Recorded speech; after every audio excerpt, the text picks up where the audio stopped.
ഇന്ത്യയുമായി വമ്പൻ കരാറിനൊരുങ്ങുകയാണ് America. White ഹൗസിൽ പുതിയ ബജറ്റിനെ കുറിച്ചുള്ള പ്രസംഗത്തിനിടെയാണ് ഡൊണാൾഡ് ട്രംപ് ഇക്കാര്യം അറിയിച്ചത്.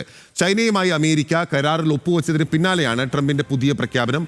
ഗൗതം അമരകുഞ്ചം ഒരിക്കൽ കൂടി നമുക്കൊപ്പം ചേരുകയാണ്. ഗൗതം, എന്താണ് ഈ പുതിയ കരാറിൽ ഉള്ളത് എന്ന് ട്രംപ് മനസ്സ് തുറന്നിട്ടുണ്ടോ?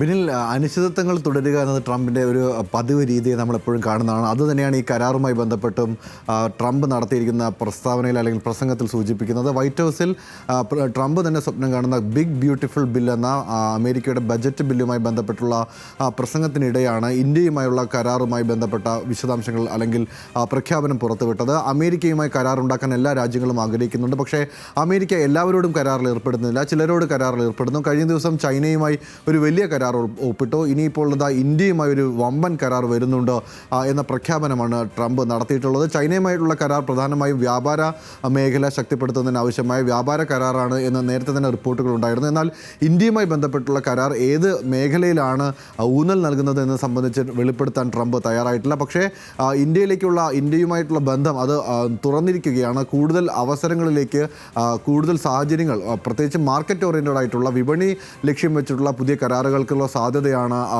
രാഷ്ട്രീയ വിശകലനം നടത്തുന്ന വിദഗ്ധർ ചൂണ്ടിക്കാണിക്കുന്നത്. അതുകൊണ്ട് തന്നെ ഒരുപക്ഷെ വ്യാപാര മേഖലയിലും പ്രതിരോധ മേഖലയിലുമായിരിക്കും പ്രധാനമായും ഈ കരാർ ഉണ്ടാകുക എന്നാണ് നമുക്ക് ഈ ഘട്ടത്തിൽ പ്രതീക്ഷിക്കാനാവുക. പക്ഷേ ട്രംപ് ആ സസ്പെൻസ് മറച്ചു വയ്ക്കുകയാണ് ബിനിൽ.